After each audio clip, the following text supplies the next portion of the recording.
Financial status అనేది మనిషికి మారిపోయింది. మీకున్న ఆలోచనలు తెలివితేటలు కూడా ఒక ఎత్తే. సపోజ్ ఒక ఊరిలో గవర్నమెంట్ ఈ ఊరిని రాజధాని చేస్తా అనేది 10,000 50,000 అయితే ఇంకో గవర్నమెంట్ రాజధాని తీసేసిద్ది, 50,000 మళ్ళీ 5,000కి వచ్చేసిద్ది. చూడండి అసలు ఎట్లా ఉంటుంది పరిస్థితి. చూడండి, మీరున్న ఏజ్ని బట్టి మీ అవసరాన్ని బట్టి ఇన్వెస్ట్ చేసుకోవాలండి. మీ పిల్లలు పెళ్లిళ్ళు కొన్నారు, బంగారం మీద కొద్దిగా ఇన్వెస్ట్ చేసుకోవాలి, కొద్దిగా స్థిరాస్తి మీద ఇన్వెస్ట్ చేసుకోవాలి. అప్పుడు వాళ్ళకి ఎలాంటి ఇబ్బంది ఉండదు.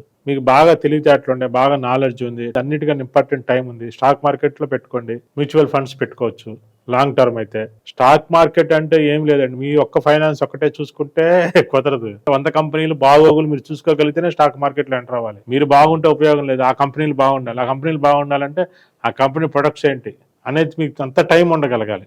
ఊరకనే పక్కనోడు పెట్టాడు కదని మీరు పెట్టకూడదు. 100 రూపాయలు షేర్ 30 రూపాయలు పడిపోద్ది ఒకే రోజులో, నెల ఆగితే 200కి వెళ్ళింది. మీరు 30 రూపాయల్లో చూసుకొని దిగులు పడకూడదు.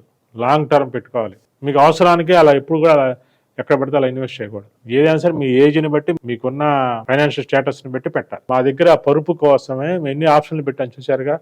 Budget wise, age wise, problem wise, పాత పరుపు అయితే కొత్త పరుపు, మీరు బిజినెస్ అయితే B2B, luxury wise, comfort wise, ఇన్ని రకాలు పెట్టాం. ఒక్క పరుపులోనే ఇన్ని రకాలు 1000 రకాల పరుపులు పెట్టినప్పుడు ఫైనాన్షియల్ మ్యాటర్లో ఇన్ని రకాల ఆలోచనలు చేయాలి.